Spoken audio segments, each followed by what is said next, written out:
Երևան քաղաքի գրեթե բոլոր դեկորատիվ ջրավազանների մոտակայքում փակցված է լողալն արգելված է մակագրությամբ ցուցատախտակ, սակայն քչերն են հետևում արգելող ցուցատախտակին։ Հաղթանակ զբոսայգու լճակի կողքին փոքրիկ ջրավազան կա։ Հարևանությամբ գտնվող սրճարանի տնօրինությունից տեղեկացանք, որ այն կառուցվել է որպես ջրամբար հարակից կանաչ տարածքը ոռոգելու նպատակով։ Սակայն ամռան տապին այստեղ հաճախ են լողում մեծերն ու փոքրերը։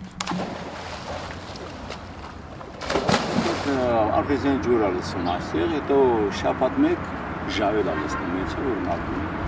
Ժավել թե քլոջ։ Չէ, ժավել։ Իսկ չեք վախենում ինչ-որ հիվանդություններից։ Դե առանձնապես չեմ վախում, ես լողանալուց հետո ես գնում եմ տուն, մաքրվում եմ, նորից տաք ջրով, Միայն այս լողավազանից եք օգտվում, թե Երևանում։ Չէ, բանում է, ռազդանքի գծում եմ որ։ Ջրավազանում նաև պատանիներ էին լողում, հարցրեցի, թե ինչու են հատկապես այս ջրավազանն ընտրել։ Որտեղ ջուրը տաք է, երեխաները մտնում։ Իսկ ծնողները տեղ եք, որ գալիս։ Այո։ Չեմ խոսում քեզ վրա։ Չգիտեմ որ կեղտոտ է ջուրը։ Հա։ Դե իմանան չեն թողի գայ։ Լողանանք տենանք։